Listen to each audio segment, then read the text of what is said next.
episode of Fearless Conversations. My name is Dawn Town, and this is Jade Lotso and Rochelle Ragusi. We're excited to bring another great topic for you today. And what we're going to be discussing in today's episode is how you bridge the gap from where you are now to where you want to be. And I really feel like this is a topic that pretty much universally everyone can relate to, because I think we all go through periods of time where we look at where we're at in our present circumstances and we want to know, how do we get to that next level of where we really want to be? How do we bridge that gap? I know I've experienced that painfully so in my life. And so we just all thought we would share kind of our best advice, things that have worked for us, for how we've been able to bridge the gap. And I'm sure we would probably all say we're still bridging the gap in some sense, in a lot of ways. So what I would say, what came to mind as I was really thinking about this is one of the very first breakthroughs that I experienced in bridging the gap was when I began investing in personal development courses and getting connected with coaches and really just seeking out outside influences, having that mentorship and that third-party objective perspective to speak into my life. There is always some form or some way that you can invest in yourself. So that could just be you taking time out of your week and you're just devoting that time to watching messages, watching conferences online on YouTube that you find. If there's certain speakers that resonate with you more, it could be something like that, all the way to actually paying for conferences that you attend. So I would say investing in yourself is important. And then the other thing with bridging the gap is taking action. I think so many times we hold back because we're afraid of whether or not it will work out. We're afraid of failure, and so we hold back. So I think taking action is a huge part of bridging the gap. And unfortunately, some of that action can be a bit painful because you do step out and there's times where you're going to fail and it's not going to fully work out, but it's just being willing to push past that fear and take action. So I'm curious what you ladies would say about what you feel about bridging the gap and what that's meant for you. I really agree with what you said. I didn't put it in those bullet points, but everything that I wrote down really falls in line with those 2 bullet points, is to invest in yourself and then to put yourself out there. Like, you have to take the action. And so I put to make realistic goals. And so this can just apply in so many things. Like for myself, when I'm going through this weight loss journey again, and when I think about when I finally get in that mindset, like I need to lose weight, I want to lose weight, it's like it needs to happen like that. Like I need to see these results right away. And so I'm like scouring online and I'm looking at all these things that I can do that are going to show me like really quick results. And the thing is like that never works. and I'm never going to achieve that. I'm never going to see that right away. And so and it's always the same cycle every time I go to lose weight. And it's always, I have to pick something that's going to work for the long run. It's going to work for the long run and I'm going to see results over time. And the more that I make those realistic goals and step out in those, then I'm starting to see my achievements pile up. And so the weight loss piles up. And so that's just true of, not just weight loss, but career goals and such, going back to school, being 30 with 4 kids. I'm not just going to achieve my degree overnight. It's going to be it's going to take a lot of time. And so I just put to make realistic goals. And one thing I also put was, we always hear people say like, oh, if you mess up, like, don't be hard on yourself. I think that's true. I think we shouldn't be too hard on ourselves, but we shouldn't be too easy on ourselves either. And I think if we're not hard on ourselves and we're to an extent and we're not getting out of our comfort zone, we're not growing. If you're always in your comfort zone and you're always just taking it easy, you're not really flourishing. You're just you're complacent. And so that's kind of what I see in my life and my success so far, is really being uncomfortable sometimes. That's a good point. And two, no one's going to do it for you. So do it for yourself. So when you say don't be too hard on yourself, but yet really do hold yourself accountable, because if you don't do it, it's never going to happen. And I know for me, being big picture, I could, a dreamer, or getting, let's say you get a prophetic word and it's like a big, like, shake the nations, you'll impact the nations, and that could be such a big, lofty thing. But if we don't know how to, and there's been times, even before I was saved, I wanted to be, I just had these big, like, if you're going to do it, I want to go all the way type of mentality. And that's great, but it's also dangerous too if it's not if you don't grow through it, because it could be a frustrating place to not feel like you're ever connecting the gap. Like, this is the question, how do you bridge the gap? So going back from that place, and even as I'm saved, I'm just like, you know, I feel like that's in me. But what I've learned is that we have to honor the small little things. Like the way of the kingdom, it's always in seed form. It's just never, you know, here it all is. Like, it's a process. And one of my favorite thing about personal development, I think it's the best way to develop character, because those things that are developed as you're, you know, making a goal. I don't even like the word goal anymore for me. I've been like using the word like a map, like a quest, like this, you know, destination, like where we're going.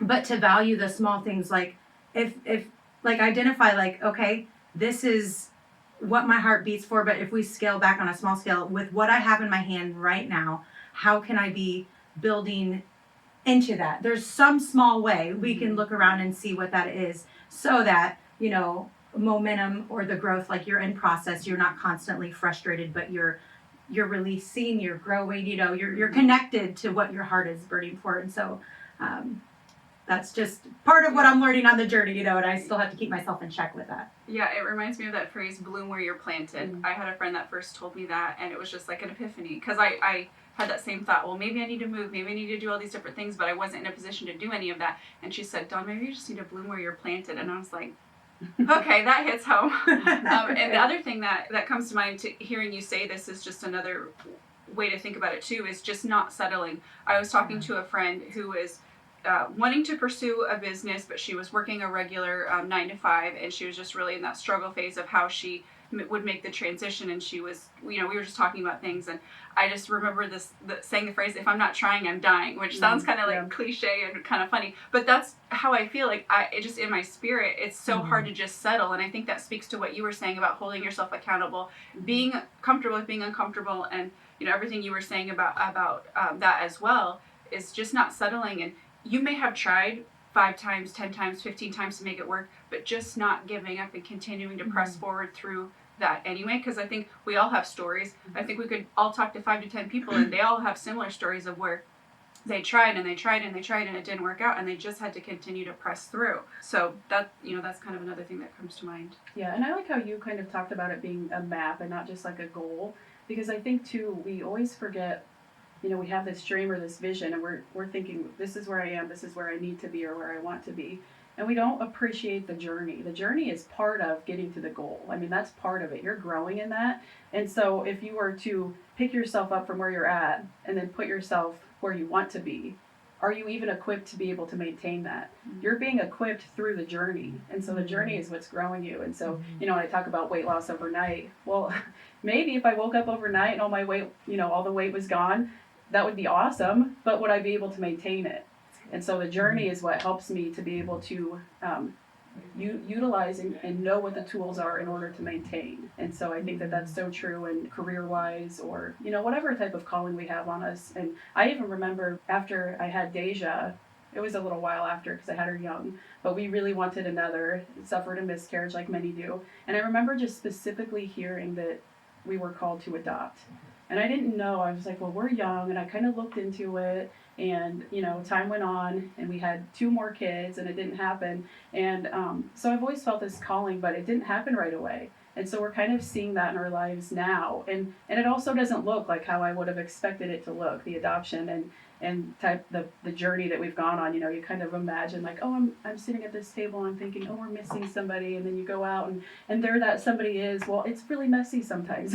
And for us, it wasn't this little, you know, God just opening this door right away and we just walk through it. It was a lot, and it was a very difficult journey, and it's still difficult. So, you know, even though I see that in my life now, where, you know, we're living out that calling that God placed on us, it's difficult.